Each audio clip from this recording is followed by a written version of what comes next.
Hello, ladies and gentlemen, and welcome back to another edition of On the Mic with Mike. I am your host, Mike Larkin, and joining me today, sessions wrestler, content creator, artist, a Jill of all trades, if you will, with what she does within her community, the one, the only Miss Raven Roulette. Raven, it's a pleasure to have you on the show. How are you? Hello, I'm doing so fucking good. Thank you so much. Can I say the F word? Yes. Because I'm gonna probably say I'm a mouth of a sailor. I'm doing really well. Thank you so much for having me. Oh, you're very welcome. There's so many great things you get to do. And I've always said this, and I think we'll even start it out like this. If you really look at anything in life, in actuality, life is really an art form. We're all applying our crafts, and we're looking Mhm. to apply our crafts in spectacular fashion. So I think with what you do and what everybody does, and I think what's great about this platform, even in its whole, we're all just painting our canvases. Some people may not like the art, some people may not. Everything's subjective. But at the end of the day, if you're happy, then that's really your true purpose and you're golden, you know? Absolutely. I couldn't agree with you anymore. Exactly what you stated is it's painting a canvas. It's That's the beauty of life. We wake up and we have this blank slate that we can paint on every day, and each day is a new canvas, right? But in like the whole grand scheme of this like massive book of life, and that's how I've just treated life. I think ever since I was a little kid, it's play, have fun, and don't be afraid of pain. I mean, in more levels than one. I mean, I even look at it from the Dom side, even the Switch side. When you look at the dominatrix side, and I mean, I've always looked at it like this. One of my earliest memories of pop culture, like I'm an MTV kid, as we all are. When it comes to like when True Life did an episode of True Life, I'm a Dominatrix, it shows like how just the art form and in itself dominatrix is and what comes with the lifestyle. And I think at the Mm, end of the day, with the uniqueness of the lifestyle and people expanding their horizons, it's such a great category to see the Dom side, the Switch side. It's really yeah. become so much more popularized and evolved over the years. Yeah, I do agree with you on that. I heavily agree. You went the keyword evolved, because I've seen this industry for me just throughout like 17 years, really adamantly the past 10, but seeing how it's definitely evolved in the artistry aspect. And you said growing up as an MTV kid. Yeah, absolutely. And back then it was more, I mean, it's still taboo in society, right? But it was extremely taboo back then. It was like this.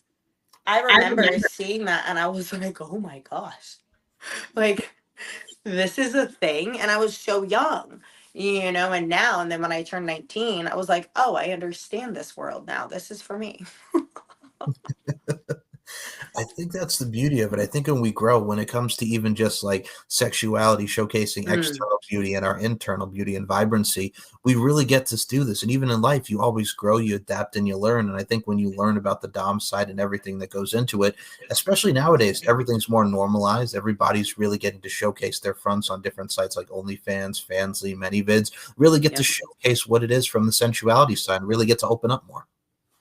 Yeah. And I love that. It's always that blessing and the curse the more mainstream things get, right? But the blessing aspect, because I like to focus on the positive outcomes of all this stuff, is I feel it has given so many other people a voice, because that's a huge reason why I am in the industry, is to one, either as a Dom, hold a space for ones to show them how to use their voice, and also to hold space so they can realize that their voice is priceless and powerful and beautiful, and they're worthy of being seen. And on social media now, like we have a huge blessing with that. Social media, different platforms, dedicated platforms, like OnlyFans, Fansly, Loyal Fans, Dark Fans, and Session Girls, working with different companies that are like, hey, let's showcase the liberation, right?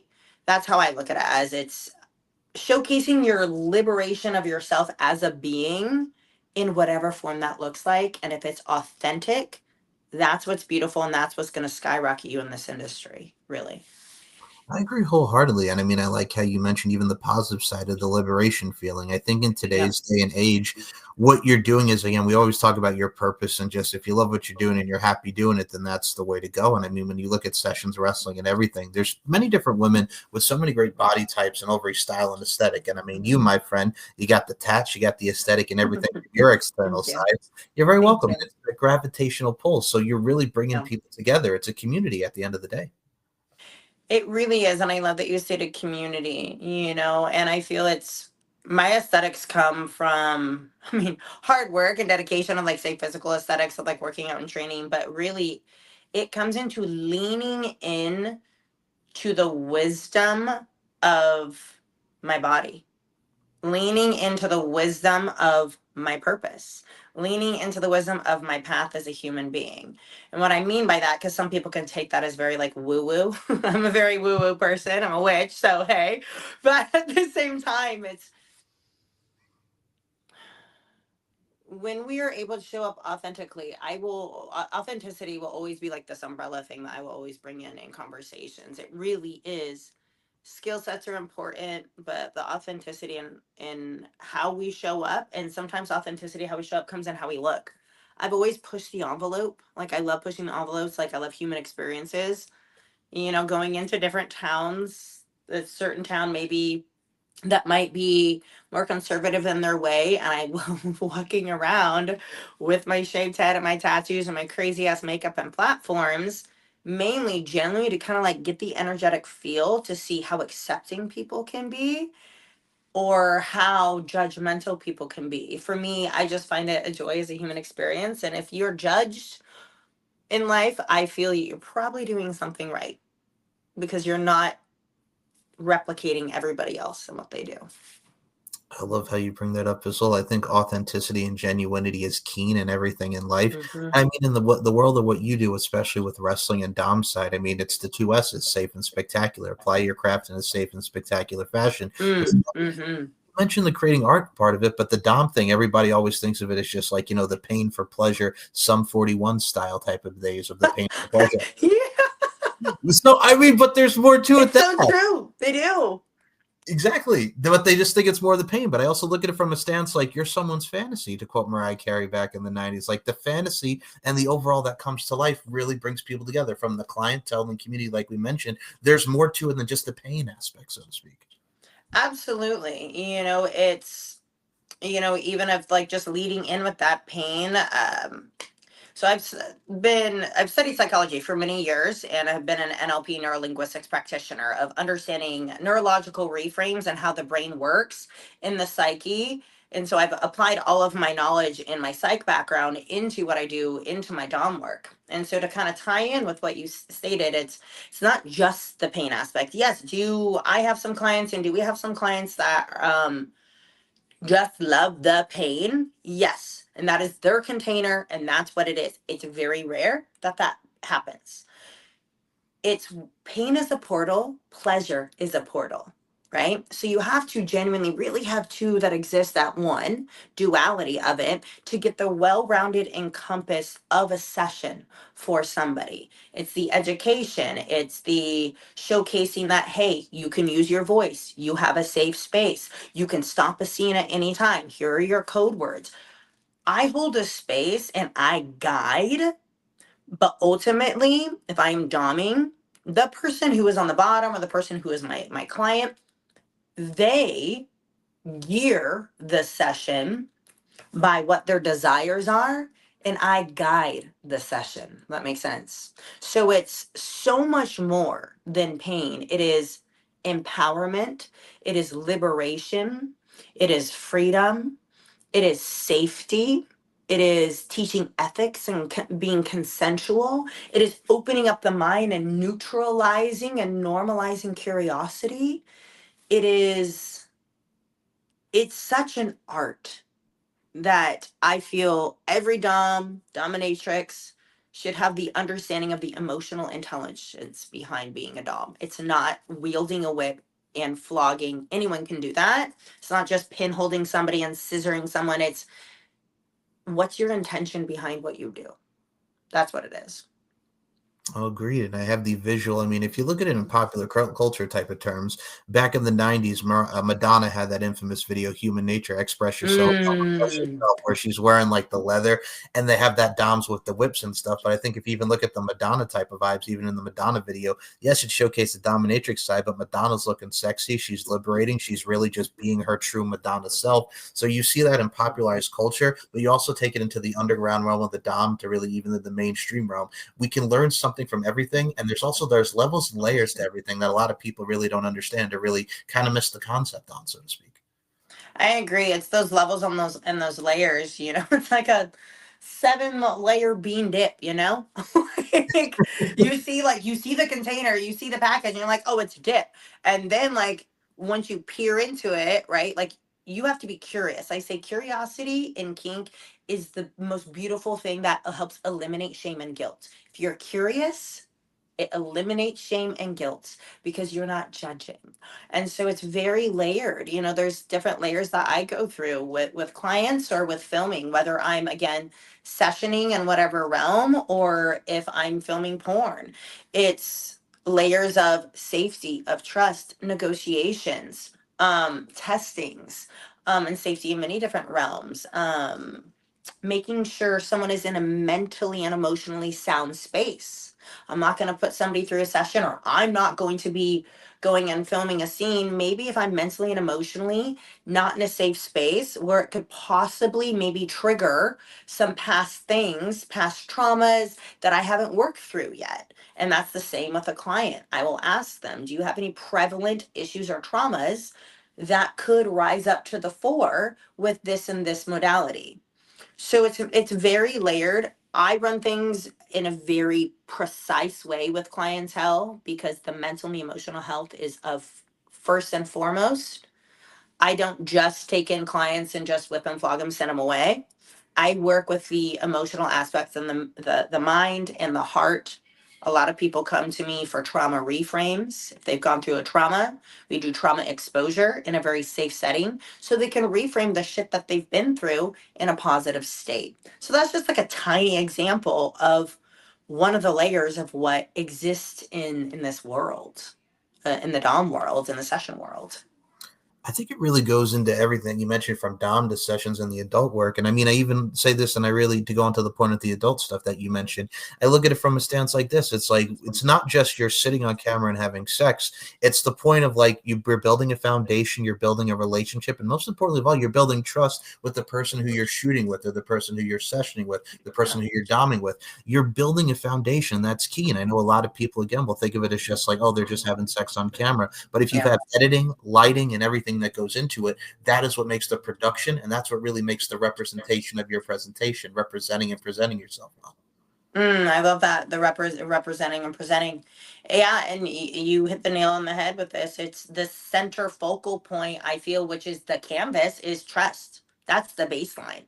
Because, think of it even in the, the psychological and the physical manner, is if you don't build trust with somebody, and it doesn't mean that you have to talk about all your life shit with someone to build trust, right? Trust Right. is genuinely, in the scientific manner, is my nervous system says my nervous system is safe with you. Trust comes from safety. So then that's dependent upon two people, three people, if there's a massive scene or if there's just a session, on going, how do you and in what ways do you feel safe? I'll ask people, in what ways makes you feel safe? And then same with me, even as a practitioner. I need to feel safe in order for me to be in my authenticity. So having the trust present and building it, and yeah, it's not just sex. I still feel people say they just have sex. I was like, no, you don't. Like, no one just has sex. No one does. They might frame it that way, but everything else that goes on in the body, it's not. You have other elements involved, whether you're acknowledging it or not. Right. And so in the adult industry, it comes from communication, it comes from my nervous system feeling safe. I've had moments where I haven't felt safe. I didn't feel harmed, but I was like, this doesn't feel right. I don't think we're going to proceed with work. Or, hey, this didn't feel right. I don't think we're going to work again. And we're both adults and go, awesome. Thank you so much for sharing that with me. I do agree. Maybe we're on different energy planes, and let's go where our energies are going to match. So it's also being an adult and not getting offended if you feel that maybe you just can't develop that trust with the person. Agreed. I think when it comes to energy and the vibes, and we say this a lot, but that is so keen. And I mean, at the end of the day, professionalism is key. If it doesn't work out, it doesn't work out. And I think that's the Yeah. best part of the communication levels that go into any form and any modem of science that really we get to see in said craft. And I mean, with you, I have to mention this. We talk about the craft side of things. One of the main things that I always love to talk about when it comes to the tattoo side, because you, my friend, have some bad tattoos. I wanted to ask. Thank you. You're very welcome. The body's the canvas the body's the temple, and we really get to Exactly. express ourselves of what we get to put on our body and everything that has meaning to it. So I have to ask you, with your tattoos that you have and you so awesomely display, what are some of your favorite tattoos, man? Oh, I love this. I would say my favorite pieces that I have genuinely are like resolved right here. My neck pieces and my chest. So my chest, it says show me your soul. So I love the frame because it can be taken in any way. People are like, oh my God, that's so creepy. And then others, for me, what it personally means to me is show me your soul. It's my purpose and my mission in life, no matter what I'm doing, is to always make sure one, I always see somebody as a soul. Yes, do I have clients and do they pay me money? Do I go to shoots and do I get paid? Yes. I don't look at somebody as a number. I look at someone as a soul exchange because when we feel seen, then we show up authentically and we allow ourselves to flourish and be liberated, and vice versa. I want to be seen as a soul too. I don't want to just be seen as a thing, a body, a whatever. And my neck right here, this is it's the Hamza hands with the eye. Hamza hands are the representing of universal peace, and then it has the different earthly elements. So it's bringing peace into all the earthly elements, and with the eye in the center, always reminding me to speak my truth for who I am. And then the snake skin that I have on the sides, snakes are my spirit creature because of a vow that I took many years ago, for my mission of life as a divine sovereign woman. And I feel as a leader and a guide in this world is to embody the Ouroboros and to allow and to accept the constant rebirth and death cycle, because that is my mission, to guide ones on the death and rebirth cycle with clients of when they come with to me. Um, and the back part of my neck, it's a man and a woman together, holding each other with their heart and their root connected by crystals. It represents the duality of the masculine and the feminine energy, however, we're identified, the uniting of those energies in the body so I can stand in solidarity instead of being more empowered in one than the other. So those are like my favorite that I have. But I mean, like I'm covered from here to like down on my butt. We got more coming. And my forehead. I mean, I have like four favorites. My forehead is great because it's my deity that I study. It's the triple moon. It's the dark moon, the full moon, the new moon coming in, which is Hecate. I work very closely with Hecatean deities in my craft. First of all, beautiful and eloquently said. I look at it from a Thank you. stance like this. You're very welcome. And I look at it like this, man. I think God has a purpose for us all. And if you really look at it from the spiritual side of things, Hmm. it's one of those things where, I mean, I look at your tattoos and the meaning behind them. I think everybody has their purpose. And number two, if you know your purpose and you're set and you want to be that light, which Yeah. I encourage everybody to be, you're a light in someone's in life. And you're also something that matters, that being your human soul, your human body, and your human life. So you're showcasing that you matter and everyone matters, but you're also bringing people together, and it's a united, not divided front, which is so important. We need that, especially in us. We need the unity. And it really is as simple it is. The Beatles stated, all we need is love. And like again, back to the industry, people think it's just pain. It's intention. How many times you see, like, say, if someone is like slap someone across the face and it hurts and it's disrespectful. It's just, well, yeah, because the intention was, hey, I'm angry at you. I don't like you. I want to hurt you. Then when someone is conscious, consensual, and ethical within a scene, when someone says, hey, when this happens and it's the intention of love, it actually turns me on and it curates safety. Because if I don't trust someone, you ain't slapping my face. Right, so it goes back to that full it's intention, and that's why I believe every tattoo on me is very intentional. I work in a lot of prophecy in what I do, and so I do a lot of prophetic tattoos. I foretell a lot of my future with my tattoos that I do have, and I think what you said, it's I've solidified in knowing what my purpose is in the world, and it just happens to come out in different industries and different realms. 20 years ago, never would have thought it would have been this industry, but this is where God has put me, and I fucking love it. I think the journey is worth taking. And I think that is a beautiful and eloquent way to put it on how just staying here. And I mean, I'll make another Beatles reference. This one over here with All You Need Is Love. I think we all Mm. get by with a little help from our friends. So, I just got chills. Oh, I feel like we just need to bring out a song and dance right now. hey, now, we'll put on some John Lennon. Imagine we'll go to the whole Oh, Beatles anthology. Let's go, Yellow Submarine. Hello, but no, it's it's one of those things where stuff like that, even through song and even through everything, we all have our outlets that bring people together, and we get our inspiration and our experience from everything that is truly around us. And I mean, speaking of around us and some badass friends, if y'all have not checked out this one on the Wrestling Matter doing the damn thing, I got to mention one of the people that you worked with. I've had on the show before. Got to give a shout out to Channy Crossfire, man. Y'all had some great chemistry. Let's talk about Channy because she's another one, such an enlightened soul and a beautiful human being. oh, Talk about Channy. Tanny is absolutely amazing. And what's amazing is I came from, again, like heavy BDSM performing background method. And when I got reached out by Women of Sparta a while back, they're like, hey, would love to film, would love to do wrestling. And I was like, yeah, like 100%. I'm dominant. I do this. I'm athletic. I've done wrestling. Like, we can 100% do this. I show up and then I find out I am going to be losing. And I was like, oh, this is humbling. Fantastic. Who am I losing to? And these women, especially, I mean, Channy and Lucy were both there. Absolutely both awesome. And I, for the first time in many years, I sat and I was so like nervous. I was like, oh my God, like I'm so nervous. Like I'm not used to like this role. Like, whoa, this is so cool. What are you teaching me right now? This is great. She was welcoming, warm, so obviously open minded and very tapped in and turned on. I say like tapped in, tuned in, turned on, and made me feel so safe. And her art that she has, her niche is just so damn good. Like, she is so authentic in who she is. And I had so much fun working with her that generally I remember like our first scene ever together.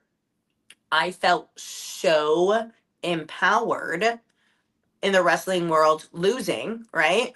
Because I felt safe. And that was honestly the opener of me going, I can totally lose to hot women in wrestling. I would do this all day. This is great. So it was like this yes perk, but it was such a joy. She is such a talent artist and everything she stands up for. The voice that she has, that she uses her platform to raise awareness. And that is what I think is beautiful. And whatever people want to use this platform for, that's amazing. I ain't here to judge as long as you don't harm people, harm yourself. But how important it is if we have followers, we have people watching us to use our voice. And she is a huge person that I really look up to for utilizing the platform to make a difference in the world.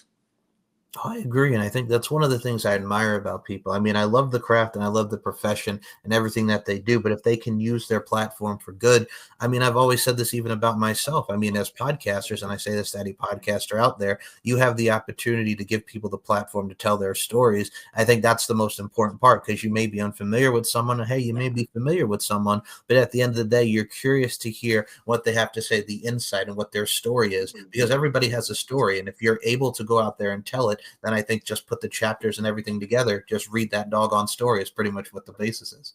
I agree 100% on that. It's making a difference in a way, again, authenticity. That's in our authentic way, and back to Shani, that is something that she does, and she makes it known, and she's fearless. And a lot of suppression that goes on in the world right now of not using our voice. It's like two ends of the spectrum. It's use your voice or it's like don't. And she is this beautiful marker. Again, I support this woman. I vote for her every goddamn time. She is nominated for anything because especially, culturally what she does to raise the awareness for her cultural appropriation awareness is so beautiful. And she needs to continue doing that, and I support her full in any way that I could. I agree wholeheartedly, and I mean, I look at everything that she's nominated for as well, and she deserves the nomination and recognition. And I mean, I look at all the great unsung heroes and even the heroes out there. I look at it from a stance too as well. Like we talked about the purpose and putting ourselves out there. You have to. I even say this about the younger generation now growing up. If you're going to use your platform, use it in a way that is going to be good towards others and good for you. Mm-hmm. And that puts everything really into perspective. Because in today's society, you're going to see a lot of things from the social and political climate that's kind of more like this when it should be more like this. So you got to be able to bring people together. I mean, everybody says what they will, pros and cons with social medias, but you just have to know the right way to use it. And trust me, rest will suffice. Oh yeah, and it really is, it is the right way, you know, to be able to utilize it, and it is in a sense going against the grain of society, because there's the people who use their platforms to purposely to bring a bunch of negative shit and crap that's in this world.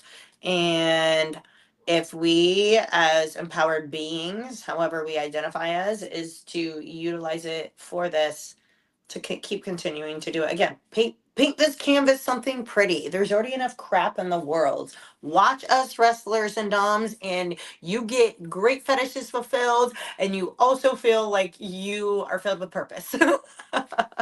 No, agreed. And I mean, I look at it from a stance like this. One of the best quotes I think I've ever heard in my lifetime is "We exist to inspire." So I say that to anybody, just Mm. exist to inspire. That's the main ingredient right there, you know?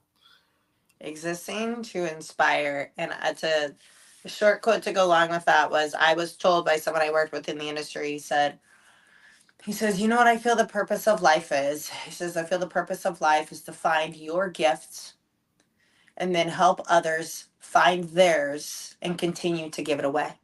So it's, we find our gifts, help others find theirs, and it's this trickle effect where it's, once we find our gift and we share it, like you said, is once we share it, we give other people permission to as well. How many times have we seen somebody so authentic? I'll see like a person walking down the street and they're like so radically authentic with their fashion, and I'm like, yes, I'm gonna go home and I'm gonna do it too, because it's, when one person does it, it gives ourselves the neurological permission that it's okay to do this, and we can normalize this. If you love it, if you like it, and it's your truth, fuck it, run with it.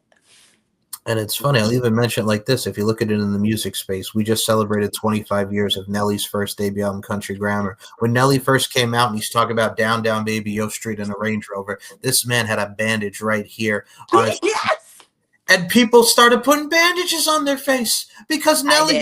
did. Yeah, thank you. People started putting bandages on their face because Country Grammar, E-I-E-I-O-O, what's popping tonight? Come on now, take a ride with me.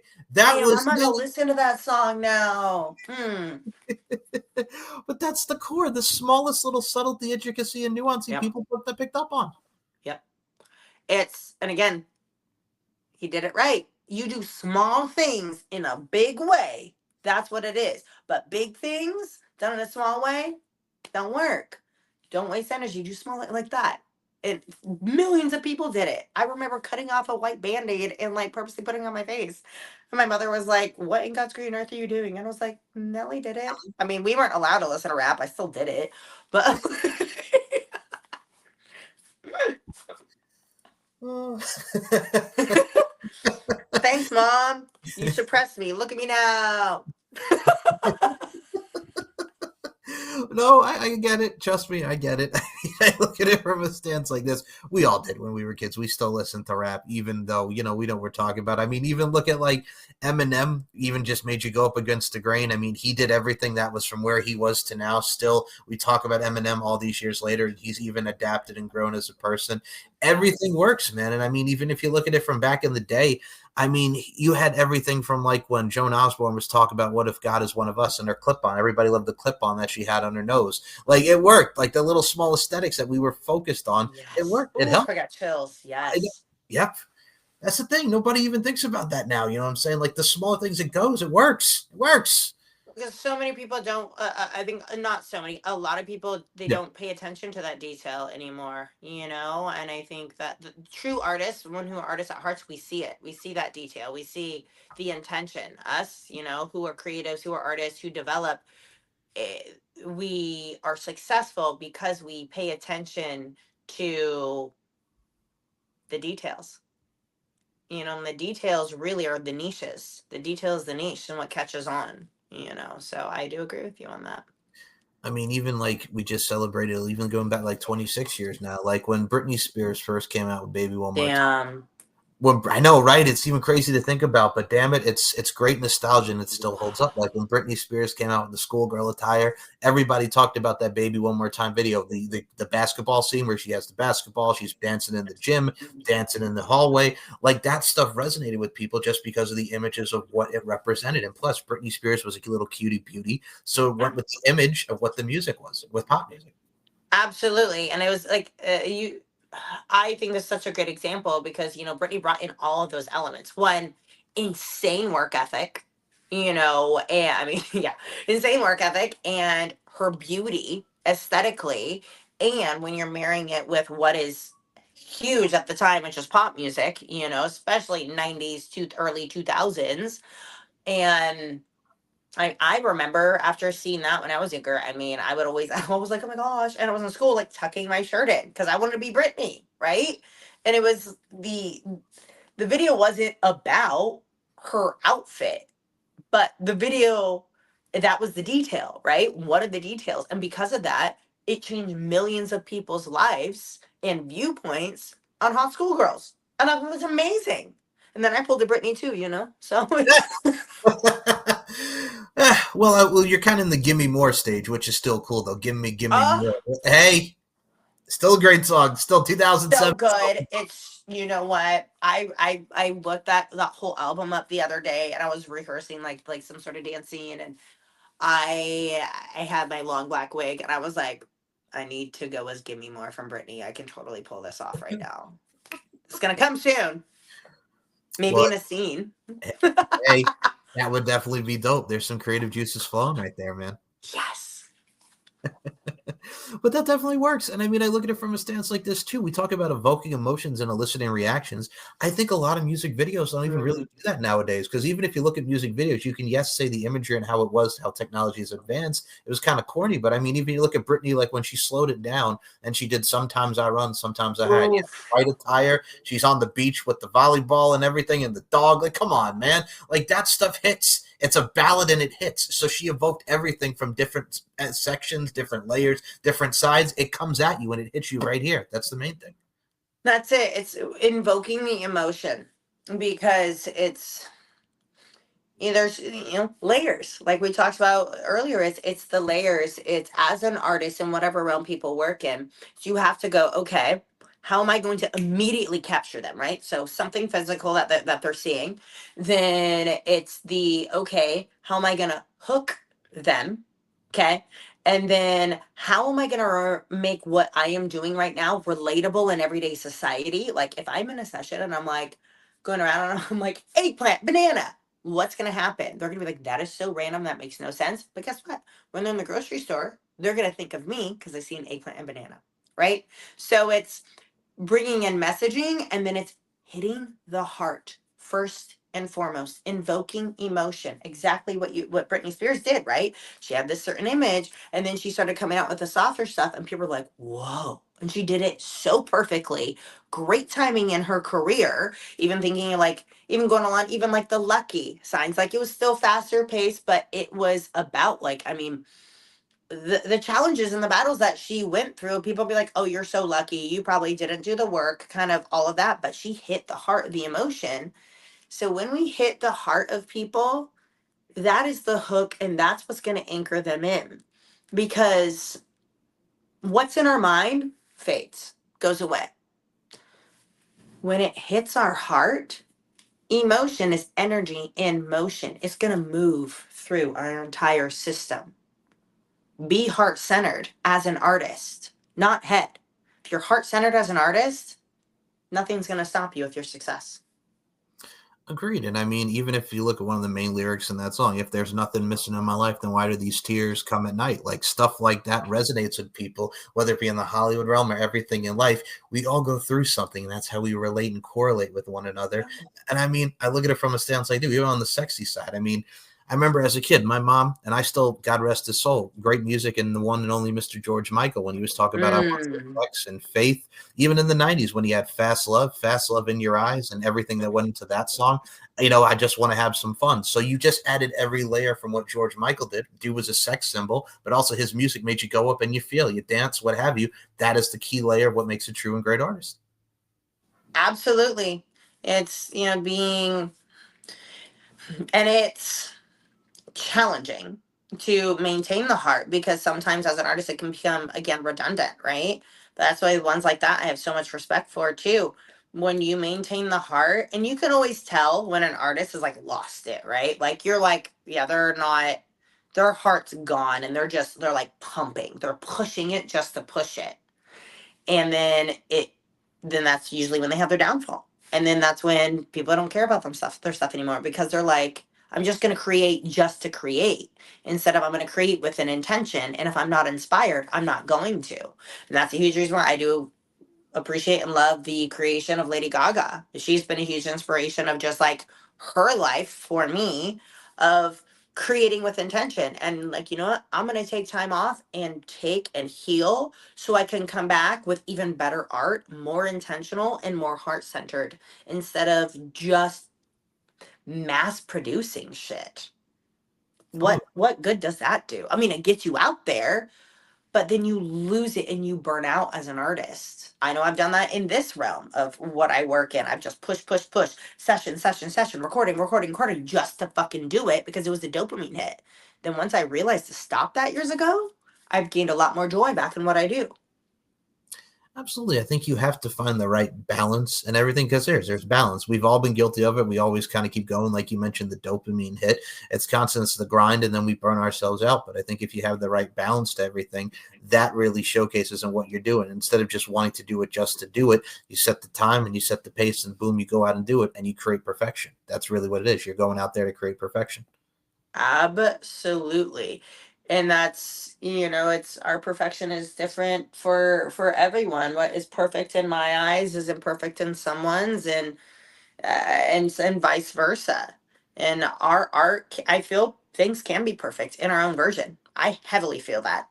Like people think perfect means no flaws, no this, no that. I'm like, no, I think imperfection is perfect. My opinion. I agree wholeheartedly. I mean, there's that one Hall and Oates song, man, "Method of Modern Love." Daryl Hall says, Ooh. "Wrong, don't mess with imperfection." Boom, boom. Mm. That's another tattoo. Don't mess with imperfection. There you go. It's like across my face.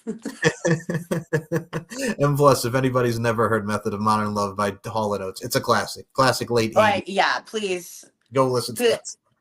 I grew up on classics, so I very well educated on music. Thank God, parents who grew up in the Woodstock era. So praise that.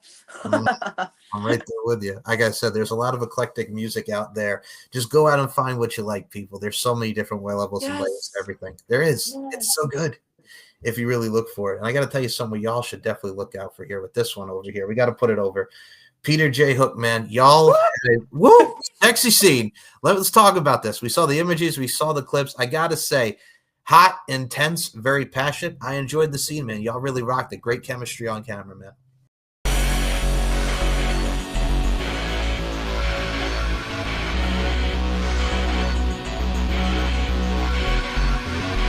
It is. Thank you so much. I was speaking with him this morning too. We're dear friends, great friends, and talk about a safe human, talk about ethical professional. I mean, he's been this in the industry over 10 years, in like the porn industry over 10 years. He's been around kink and BDSM performing for many years. um we are releasing our full film this weekend, which is really exciting. Episode one, we're gonna have three different episodes. Episodes one's gonna be released. It's called Wrapped and Wrecked. Trailers of it are on Twitter under Rail Me Raven and Peter J. Hook. Um, but it genuinely was something that wasn't planned, but it was planned, right? So in the industry, we connected, saw what he did. I've seen his work, and I was like, this human's real. You're fucking rad. And I followed the other people that he had worked with. And about a year plus ago, I was like, hey, would love to like get together and like hang and even like message just like casually, not even thinking about creating anything, kept connection going. And then all of a sudden everything lined up to where I was like, hey, I have a whole production crew now here. Why don't we make some dope ass content and actually skyrocket with this and break the fucking internet and bring in the art to porn. So it's called like poetic porn. It's kind of like what we're phrasing it as, because again, it's the layers. We have brought in so many different layers with this these scenes of bringing in the BDSM realm, the fetish realm, the very deep soul connectivity realm of what it's like to see a being while you are, yes, fucking them, but you are like, you're fucking their soul. And how to treat a woman, how to treat a man, how to treat another being you are having sex with. So there's many different layers to that, and it was probably, I think, for both of us, one of the most profound experiences that we have had mentally, emotionally, and spiritually, because we both believe in bringing in radical expression. And that's one of my gifts, is I am a very, very, as you know, if you've seen, a very expressive human, vocally, physically. And that is one of my gifts. I don't hide it. And I like to be outlandish and like scream it out, because pleasure looks different on everybody. First and foremost, and that's one of the main reasons I like you, my dear friend, because you're Mm. definitely certainly show within your work and as a whole. I mean, that's the beautiful part of it. I think you definitely showcase, and that's what gravitated me towards your films, as with everything that you do. I think what's so important about that too is I always equate it, even if you look at pop culture, like when, and I'll make this as an example, I'll go the comedy route here. Look at Seth Rogen, Elizabeth Banks, and Zach and Miri make a porno when they're trying to save the shop, right? They're trying to save Uh-huh.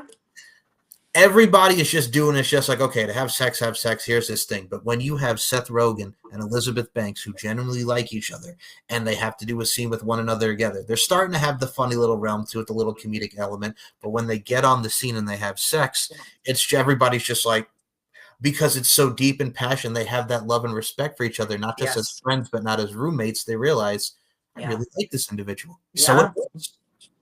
It does. Its energy is everything, and I work very deeply and heavily. It's called carnal alchemy.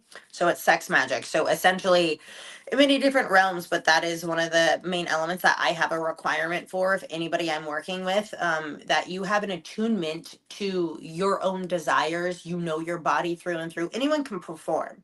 We've all seen porn that is performative, and that's beautiful in its way, right? That is not what I do. But I heavily respect it. Like I said, for me, is method. If the energy isn't there, I'll say no and I'll say goodbye to thousands of dollars, just so I can make sure I'm authentic in myself. And I know Peter's, the same way. Yeah, we had a mission to make sure it was raw, it was real, and we were able to alchemize different things from our life. I was going through very deep rebirthing in my life of deep emotional pain. And I'm a believer, when you go through pain, there is always a purpose. I don't believe in sitting it. I believe in moving through it and making art. And that is what we discussed. And I said, we're going to strip everything, shave my head, so I can surrender to myself and relinquish power, so I can be in full dedicated submission to you and trust you in the guidance of me and my soul in this scene. When you certainly hit it out the park. And I mean, even that just deep meaning to it, I think not only does that add everything to it, but it just adds a sense of not only purpose and love and light, but I think in your stance as well, you're really incorporating, even with the subtlety, intricacy, and influence of sweat, even a little spit dripping down. Like it's stuff like that is you're in the mood, you're in the moment, you're in everything that goes into it. But if you have everything that goes into it internally and externally and all the layers, we mentioned mostly throughout this show, you're golden. But that is something that is just so rare and it's raw and it's passion. And that's really what makes the love that comes into everything that you're producing within your energy. And thank you so much. It really means, so much to see how the art is seen. And I say the art falls upon the hearts of people where it truly matters. Like you said in the beginning, I mean, there are people that are going to hate our art. In the beginning of this, I mean, backlash. I mean, my family alone heavily disapproves of what I do. Disown me. They have nothing to do with me because of it. But because I'm in my truth and authenticity, it's empowering to go forward. So I made a vow to always be real, to always be raw, to be passionate. And as someone who is autistic, I fought it for many years and did not accept my neurospiciness as a gift. And once I actually genuinely started to accept it as a gift and how I perceive things, see things, feel things, express, my stems have been my greatest gift, honestly, for my adult career because it's different and it's weird to society, but it's my expressiveness of my neurodivergency has been my greatest gift in this and is going to be the greatest abundance portal, for me. So again, it's authenticity and it's hard work, but again, I don't believe in the quote like if you love what you do, you don't work a day in your life. I don't believe that. But I believe if you love what you do, it gives you purpose and you're going to want to work and show up. I mean, if you leave it from the spiritual side of things, I mean, Jesus has always said, love you as, love yourself, love you, love thy neighbor, love you as I would love you. You know Mm-hmm. what I'm saying? Love one another as I would love you. So he has this whole passage just about love, and it's bringing people together, and it's bringing people that supported him and even who hated him. Thus, I will love you, forgive them for what they don't know. It's one of those things where Yes. it goes in even a different biblical sense that a lot of people don't even realize. And I think if you even look at it and take it to that layer and take it to that front, I think people have a better understanding of what they consider to be weird. And again, you're entitled to your opinion, but if somebody finds to be weird, somebody might be to like inspire to be, or just really take in and really relate to. You never know who you're going to relate to. You never know who you're going to touch as far as your hearts, your minds, your souls. So that is one of the key compasses and moral compasses that goes within our being. I agree. And as you were stating that, I got like this rush of emotion over me, really, because I appreciate how you bring in the spiritual aspect of it because I'm a huge person of faith and stuff as well. Because so many people do look in on this industry and again they see one-sided one-dimensional things and they automatically assume that there's no spirituality involved, and for me it is very spiritual everything I do because I don't just tap into my own humanly aspect, my own humanly wisdom, my bodily wisdom, but for me it's going through the divine, going through my faith and my creator to make sure I am in a safe enough space so I can do what I do mentally and emotionally and spiritually. And I feel that is why my art that I do, my sessions that I do have such a profound effect and will continue to have even more of an effect on society because it's duality. I'm able to do what I do because of the work I've done on myself in the spiritual realm. There are people in this industry, yes, who are in it and they do it to escape and they hate their lives. Then they start to ruin it and they become addicted to drugs. I've been in recovery for 13 years. You know, I started doing more heavily adult film work when I started becoming more attuned with who I am and trusting in what my calling is, my calling and my purpose from God. Agreed. And I think if you are in tune with it, and I'll put it in the bluntest of terms, since when you were talking about the mouth of a sailor, I'll say it in my own personal bluntness as well. Fuck them. And the reason why I say Yeah, fuck is yeah. honestly, seriously, folks, fuck them. If they if they don't get it or they don't want to get it, fuck them. And as long as you're happy, Yeah. just do what you want to do. That's That's it. It's our life, dude. We go to bed with our head on our pillow. I say, if you ain't paying my bills, you ain't giving me orgasms, making me food, get the fuck away. I'm gonna put that on a t-shirt. And if you making me food or give me orgasms, go the fuck away. That's a marketing strategy. Check that box, baby. Done. Oh my god, I love that. Yes. Oh, so the next thing I did want to ask you, because that is so true and it's so blunt, but it's honest and real. I love it. Other women that you've worked with, Isabel Love, Vera Witch, man, y'all have just been doing this, as well as Goddess Bia. I've seen many different films of yours, whether it be Hit the Mat Boxing, whether it be Women of Sparta, whether it just be the three of you just being badasses all in one encompass setting. Talk about your chemistry with these women, because my God, man, sensuality just ensues with everything, man. The ensuements. Go ahead. I would say, Goddess Bia and Vera Witch. It's I met Goddess Bia a while ago and met Vera Witch earlier this year. And when we all met, it was very organic, natural, open, women supporting women energy, which that's what I only surround myself with. Let's support each other, and we all live together. So we all live together, so it's great. Our chemistry that we all have it's very tangible because we are all very in tune with who we are and our souls and the development, and we're not afraid to do the inner work and not afraid to own who we are, our desires, our likes, our sovereign power. And I think that's the main thing. It's we don't sit down and shut up when society tells us to sit down and shut up. We bind arms with our cauldron and we face society. The art we make, it's interesting what you say. It's almost to the point where there are no words to describe it because it's just a flowing energy that is in between us. Whenever we work together, if we are again boxing, if we are doing wrestling, if we are going and we just shot this amazing fire scene that's going to be released, so that'll be on like Twitter and Loyal Fans and clips. We have respect for each other, we trust each other, we hold safe spaces for each other and our own individual magic as a being and as a creator, and we neutralize this sexual shame that is in the world.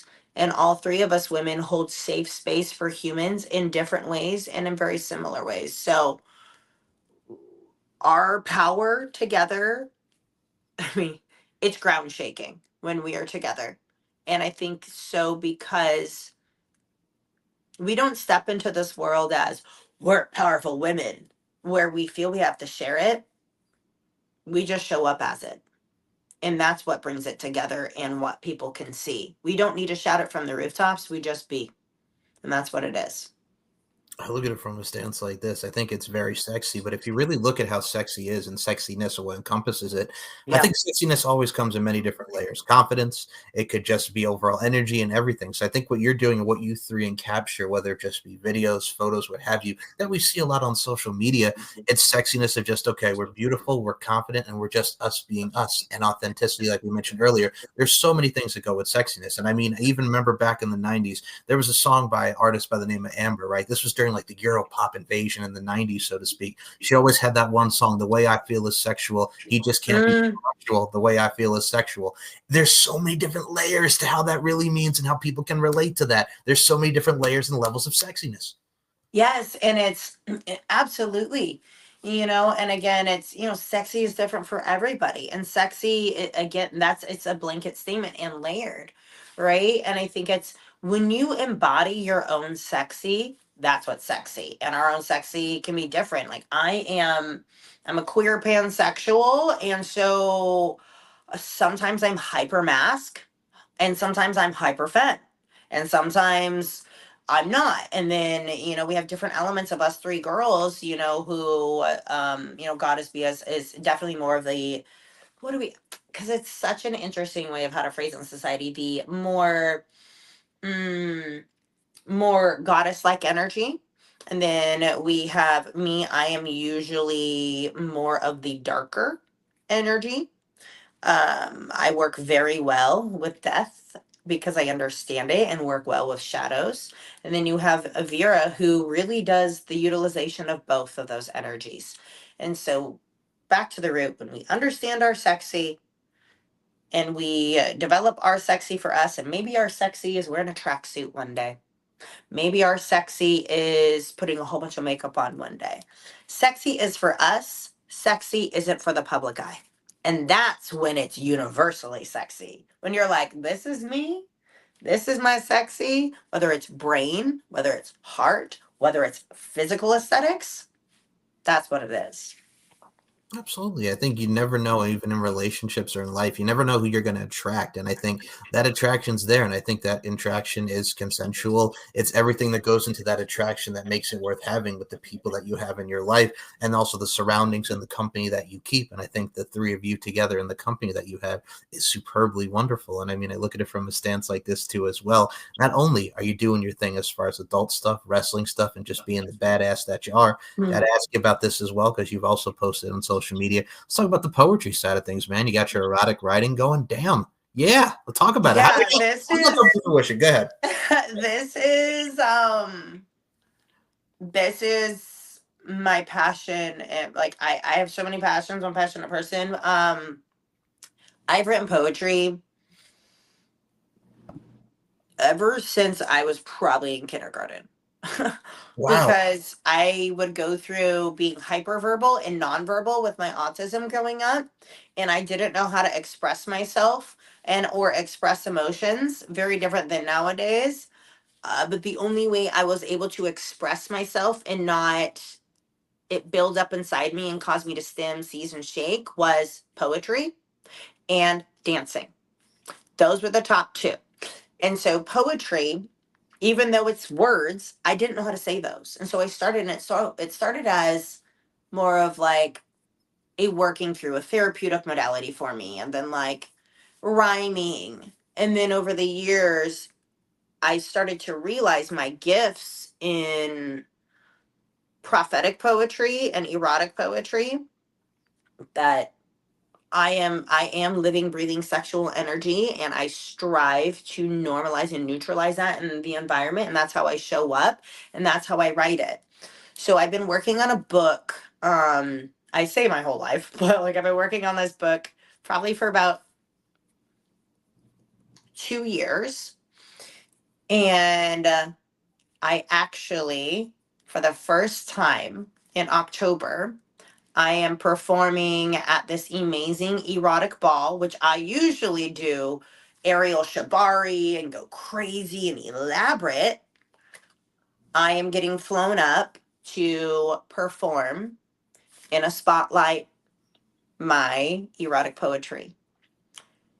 And it's very different for me because I love performing and it's vulnerable, but it's still a sense I still am hiding behind a mask.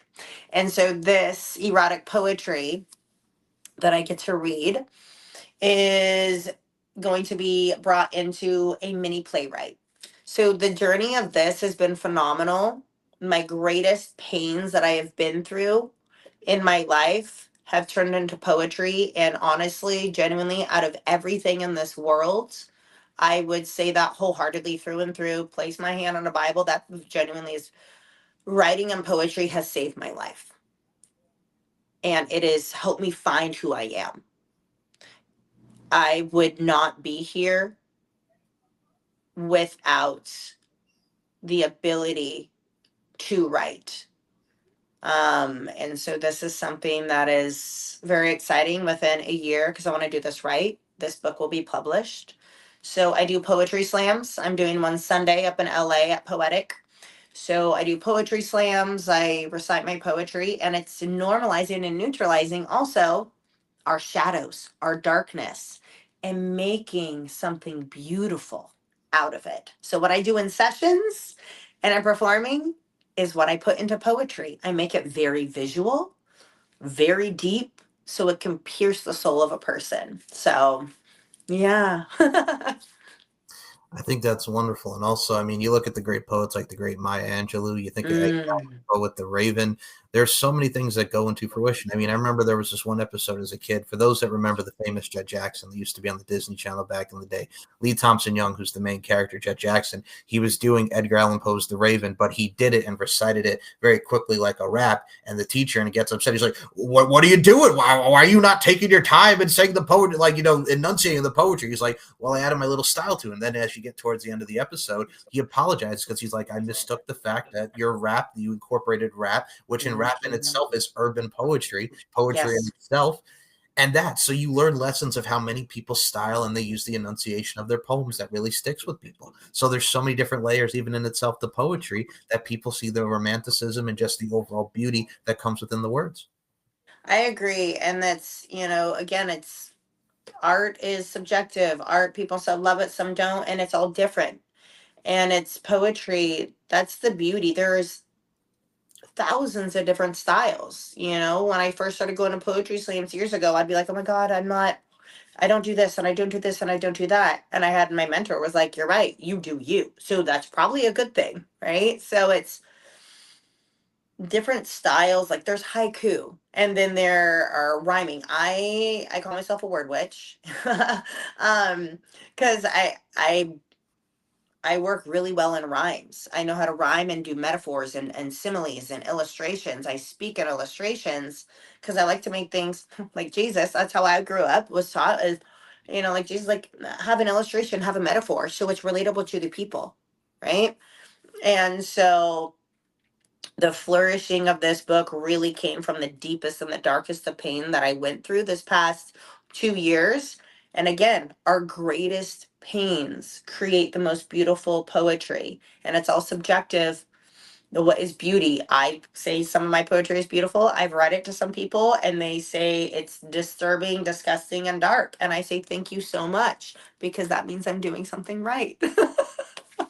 And even if you look at it from the Jesus side of things, we always are taught to repent our sins. Think of it Yeah. like this: when you go up on stage, when you're reading your poetry, you're repenting your pain and every emotion that throws through in your soul. You're Mm, repenting everything. mm.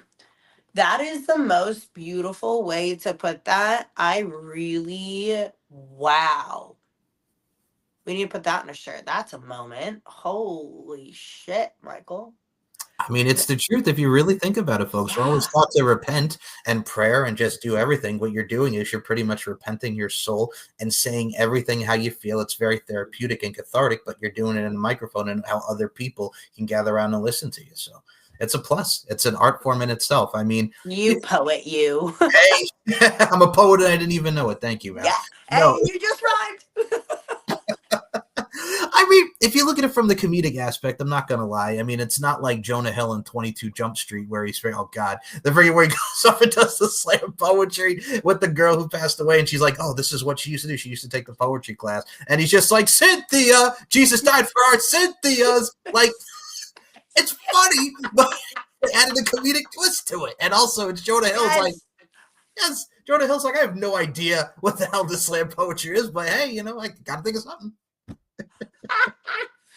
Oh my God, I should totally do that. People would be like, oh my God. I know, but that's the thing. Like, well, I mean, look at it like this. There was a Boy Meets World episode, and I mean, we'll go to Corey and Topanga realm here. Corey and Topanga go to a poetry meeting, and because the brother, Eric Matthews, was taking his date to poetry, and like the whole family comes, it's the whole thing.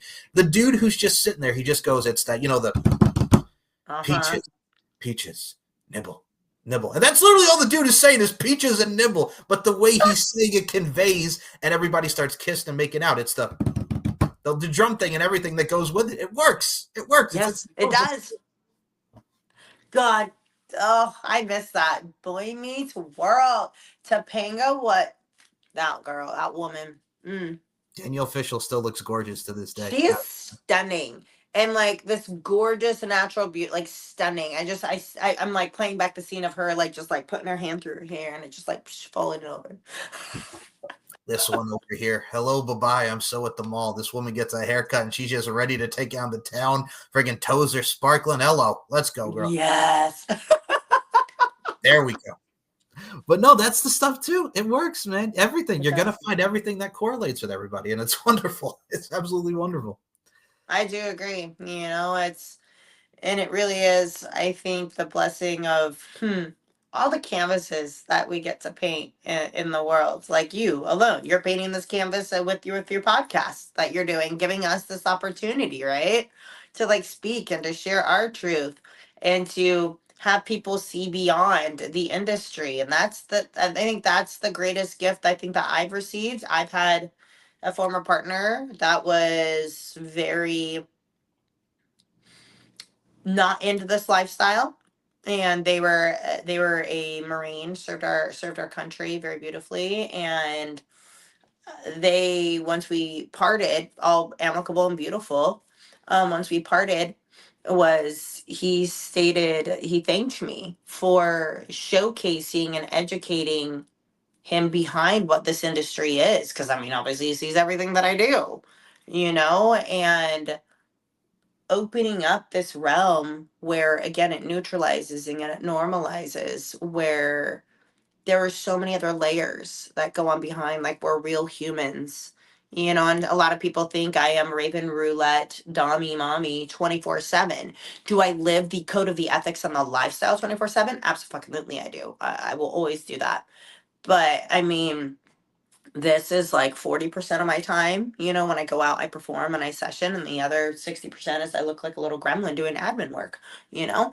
So, so it's like we're real humans, and it's the importance of, with one's, thanking them for looking beyond in the industry and seeing the beauty that comes from it, and neutralizing it and showcasing that to what people used to judge in society. Oh, agreed. I think, well, it's a different time for everybody. I mean, even if you look at it and all right, we'll go the Boy Meets World route one more time. Like when Yeah. when Sean Hunter's dating Angela, right? Now, Trina McGee Davis, who plays Angela, is a beautiful, gorgeous woman. But that was a big thing in TV because, oh my God, there's an interracial relationship on television. And it's like, we are right. It's like, oh my God. Like, but in actuality, as a kid growing up in the 90s, born in the 90s, and as a millennial, like, we don't really give a shit. Like, oh, who No, cares? That's the thing now. It's just like, who cares? Like, really, no one like, cares. who cares? Like that at the time was so taboo. And this was the mid 90s when Boy Meets World was on and they introduced Yeah. the character. But now it's just like, okay, whatever. Like, that's what it is because we become more accepting of that. And also at the end of the day, in actuality, folks, who gives a shit? Like for real, that's really what it is. Everything what was once taboo is more normalized. It's more open. Fucking live your lives. To put in the bluntest of terms, live your lives.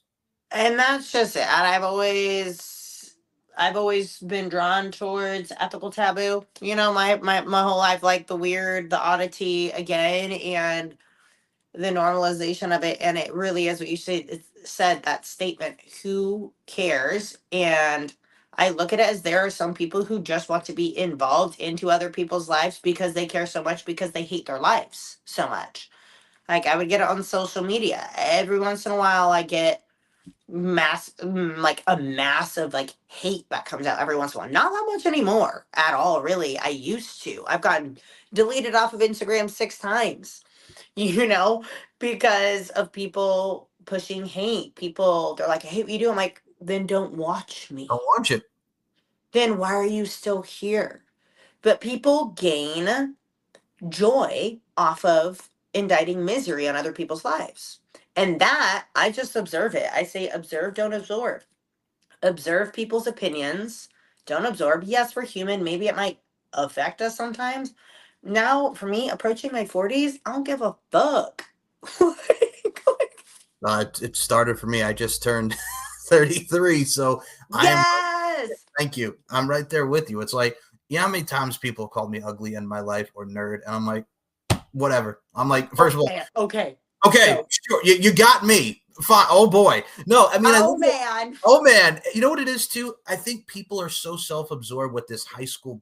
Literally, if you look at these people, they're like stuck in high school because it really is. It's high school petty bullshit that reminds me of because me, and I'll say this personally from my experience. Like I Yeah. was the get along kid. Like I got along. It doesn't matter if you're a goth, jock, whoever. I talk to you. It doesn't matter. I'm not going in different groups. Fucking, if you're respectful to me, I'm respectful to you. That's the whole main general consensus of everything. If you're Yeah. disrespectful to me, then fuck to the left, fuck to the right, spin around, go fuck yourself tonight. That's the point of it, pretty Absolutely. much. That's a great shirt too. You know? But that's the thing. I think a lot of people still have that high school mindset, and I'm just like, it's not fucking high school anymore. We're No, grown a ups. lot of people do, because again, a lot of people, I feel they've purposely stunted their growth after high school because they haven't.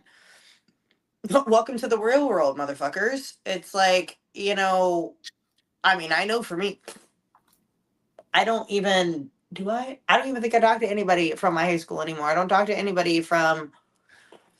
I know I have like maybe a couple people I know, but it really is, it's what mattered so much in high school. It does not matter now. And nowadays people have the mentality of like, just because they can have an opinion, They feel that, well, because I have an opinion, it means I need to share it.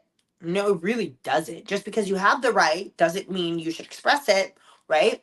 So it's, especially in this industry, I do feel, and session industry, porn industry, modeling industry, and I mean podcast industry too. I mean, there's scrutiny, right? Because you're in the spotlight, where it's the name of the game of comparison. Be like, well, this person does this. I can't tell you how many times in the industry I have been told to change my look, to look more appealing, to soften, to look prettier, to grow my hair, because if I do A, B, C, X, Y, and Z, or if I cover up cellulite, or if I hide a stretch mark, then I'll get booked more. And I say, great, those people aren't my audience. So I don't give a fuck. And it used to affect me in the beginning of the industry because I was like, fuck, like who's going to want me if I'm this queer little nerd over here? And then I realized years ago that's what my magic was, because I have a niche of authentic expression in normalizing and neutralizing diversity in bodies, in mind, in approach in this industry. Like I said, it's not just taking a photo or fucking somebody, it's deeper layers. I'm able to do what I do because I've done the scary shit in my life, and so it's people are not going to like what we do, and I think if everyone likes what we do, we're doing something wrong. Absolutely. And I mean, and I'll even say this since you brought up the podcasting industry. And what I love about your industry too is as well, there's so many different avenues of it and so many different uniquenesses. There's really uniquenesses in everything, folks, that really Mm-hmm. brings the creativity and joy to it. But I'll even say this. When I first started interviewing, and I've interviewed people in music, wrestling, what have you, I love giving people the platform, tell their stories, because that's what this is, folks. But when I started interviewing people that did adult content creation or porn stars or what have you, everybody looked at me like, why? And my answer right back would be, why not? Like, it's a conversation with people. It's a business. It's an art. Yeah. It's something that people like. You know what I'm saying? It's not, and it's like, well, how can you have a conversation about it? It's like, I'm not going to start off a show by talking about, so how about that gangbang? No, you talk about people's experience to how we get to it. Sure, we'll touch Yes. upon scenes and arts Yeah. and stuff, but there's an etiquette to how you do it and how you approach things. That's what I appreciate about you too, and your work that you do that I've seen. It's like you said, there's the etiquette around it. And again, seeing somebody as a soul. I've been a part of many different podcasts that have been very like, well, I don't mind, like I just did one recently a couple of weeks ago that is about very, very dark and deep things in my life, and I love that too, as well too, because a lot of people see my image on social media, which social media is our business card, right? It's like, Right. this is what I do, this is my business card, and so hire and book me. And hopefully I like to try and put in a lot of inspiration stuff in there too, of liberation, not just like, hi, I'm pretty, look at me, right? I'll be like, hey, here's my ugly too. Like, look at me. My ugly is pretty, right? Mhm. So it really comes from this aspect, I feel, of yeah, having the platform to like share the stories. Again, seeing behind the mask. I did a podcast with this company called Beyond the Monster, and it was like about like all the monstrous shit we've gone through in our life as to what has got us to where we're at.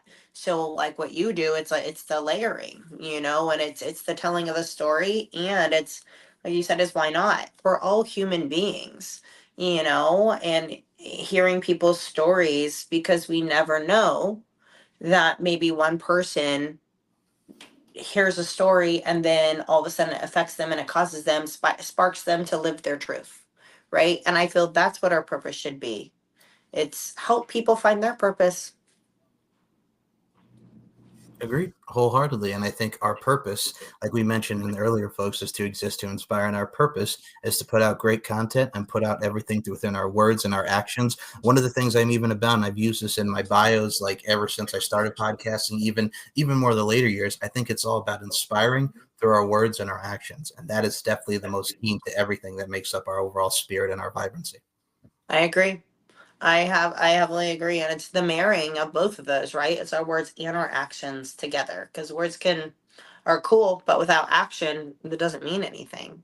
And then when you marry it with intention, limitless possibilities, and so it's, showcasing the differences. You look at the world in itself, there's mountains, there's oceans, there's trees, there's desert. Same with humans. We're all so vastly different. We accept nature. Why don't we accept the differences of us as humans, right? Agreed wholeheartedly. And I'll tell you what I do accept. I do accept you and for everything that you've done thus far within your career and in your journey. And I accept each and Thank every you. one of you. You're welcome. And I accept each and every one of you that have tuned in tonight's forum, because it is a great forum and a great platform. And man, I'd love to have you back on for another round too. You've been such a pleasure and a joy to have on tonight. Thank you. I would absolutely love it. Thank you so much. I appreciate you. Thank you for being ethical, conscious, connected, and having this platform for all of us to share our truth in our way and how you approach it. It's greatly appreciated. My soul is happy. Very welcome. And that's what I aim to do. I aim to please and I aim to make people happy. So thank you on that front. Now, before we close this out, where can we follow you on the social medias, man? The floor is yours. Yeah, so on social media, on Instagram, you can find me at the Raven Roulette, and then roulette, like we'll say the game roulette or a gun, like whatever. Whatever. We can talk about that in another episode. You can find me on Twitter, Railme Raven, Railme, then Raven.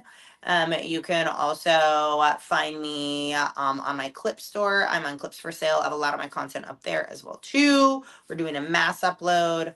That is the Raven Roulette on my Clip store. My loyal fans also is the Raven Roulette. So I try to keep it, synchronous all across all. So if you look up the Raven Roulette, even on Google, you'll find me. Well, the links will be in the description where you can Yes. check out the hotness, the sexiness, and everything that comes with Miss Raven Roulette. And actually, that's even a teaser for part 2 that she just mentioned. We'll touch upon the Raven Roulette in the second episode, so y'all get to Yes. experience that. Absolutely. So if you want to check out yours truly, please subscribe to the YouTube channel. It's S&M Network shows for all your Steve and Mike Show podcast needs, from the M side, from the S side. We are S&M and we love what we do. So that will be in the description, as well as all my socials on Twitter and Instagram. And Raven Roulette, do you have any final words to your fans, to your people that have been following you since day numero uno? Oh my gosh. Thank you so much. Literally, thank you for believing in me. Thank you for supporting. Thank you, period. There is literally nothing else I can say other than I greatly appreciate you. And this probably sounds corny to most, but without people supporting and without you buying my clips, honestly, and supporting my porn and my art and my performances in dancing, I wouldn't be able to have a roof over my head. So grateful.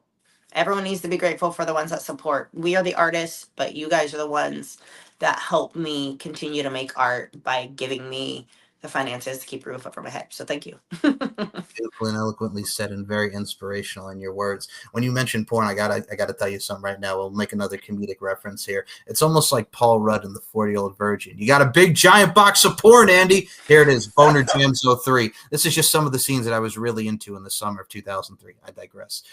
And this is just Everybody Loves Raymond. That's just a good show. Yeah. Oh my gosh, such a good show.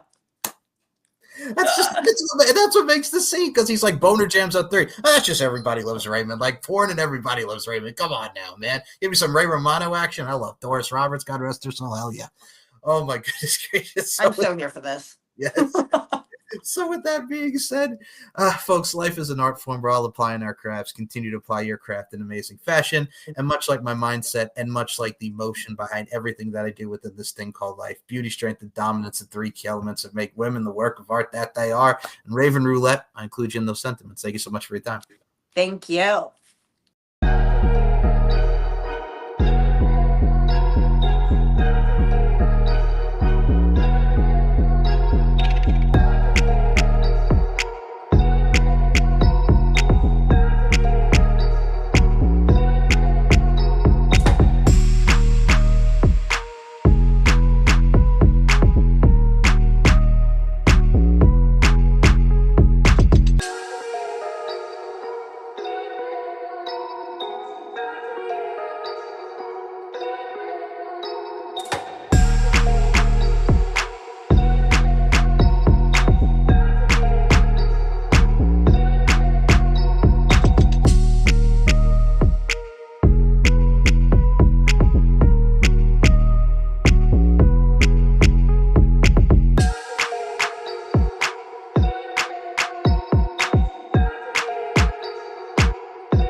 Some people call me bratty. Over here, I like all my girls to be good girls. You're gonna listen to me. You'll see why. I'm pretty sure you've heard of me. And if you haven't, you damn sure won't remember me after. Some nice stuff. I'm gonna enjoy taking it off of